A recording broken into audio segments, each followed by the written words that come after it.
As you know, and we've been discussing throughout the morning as we reflect and remember, Bucks County also lost 18 people in the attacks on September 11th. And there are a couple of ceremonies taking place at the Garden of Reflection to commemorate the tragic event. Jenn Fred has been there all morning in Lower Makefield, Bucks County. Hey, Jen, good morning again as people continue to arrive.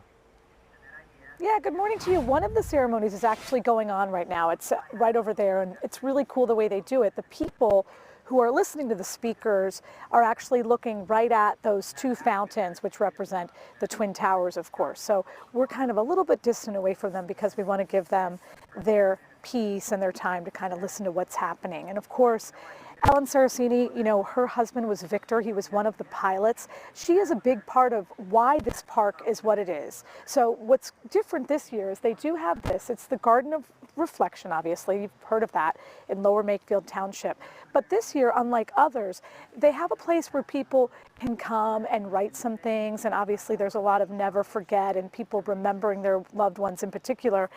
And there's a lot of people that are just saying, I love you, which is really important to Ellen, because believe it or not, when her husband was getting on the plane 20 years ago, that morning, the morning before he left, the last three things that he ever said to her, I love you. It's not that we didn't say it often, but he told me he loved me, and I told him I loved him, and that is just so wonderful that it never goes away. And as the years go by, it means more and more and more. You know, my kids grew up. I can imagine him, you know, being with them, telling them how much he loved them. Of course, he did all the time anyway. But they're part of the sweetest words that really get you through to the next day. So as you hear, they said it all the time, but certainly she has said, you know, you never know what the morning is going to be. We know that many parents got on planes, many spouses, not knowing that they would never come home. This image right here that you're looking at is a flag that was raised here last night. It is the only flag that has flown over all three crash sites. So a very special ceremony last night. Back out here, I wanted to show you this. One of the things that people wrote was, my son was 13 years old. I wondered what his life would be like and if he would be safe. I still wonder. I think a lot of people felt that way. A lot of, you know, people in their 20s, you know, were like, should I have children? What is this world going to look like? Mike, you've talked about it a little bit. People were, you know, just worried what it would look like, what kind of a world we were about to witness and see take place. And so I think, you know, one of my big memories, obviously I wasn't a mom or anything like that, but when we were in Lower Manhattan, we were there as they put up the initial fencing. It was probably Thursday or Friday of that week. Remember, it was a Tuesday when this grim thing happened.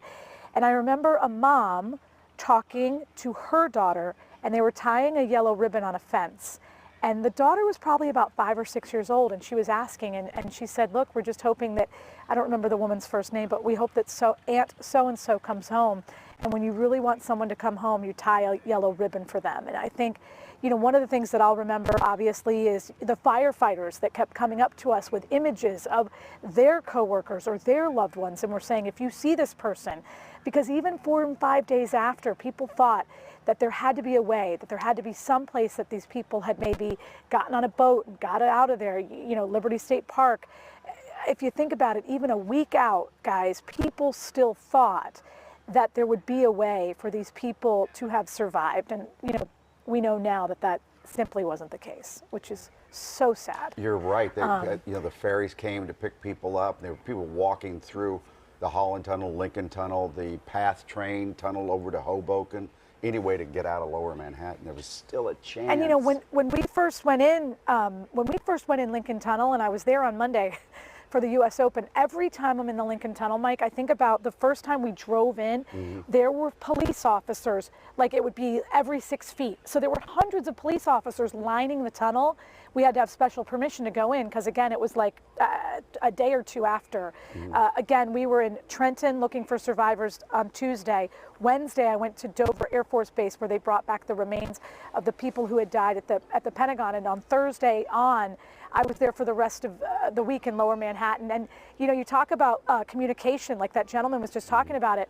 Even Thursday, Friday, Saturday, Sunday, you couldn't use a cell phone. So when we had to go to the press conferences, we would send Manny, who everyone remembers, he would have to walk literally a mile. He would walk down there, get the information, and then come back each day. We could not call a police department, a fire department. We could only use the phones in the satellite truck to call back, you know, to work. So the communication thing and the fact that it was so quiet with no cabs, no beeping, none of that, the eerie quietness. And of course we talk about people just being nice to each other. That's true. You know, for not just a day.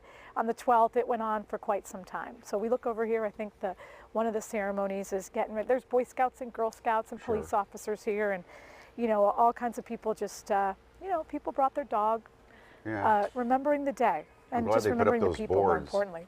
For people to write their thoughts. It's cool, Sometimes right? it feels good to you know, get your thoughts on paper. Yeah, the eerie quiet that Jenn was talking about for people trying to work and communicate must have been just grueling quiet for people who, because cell phones and everything were down, really, you were left just hoping, you know, that some kind of way you would end up getting, you know, getting news. Just, like, did they get something out somehow, you know? So we are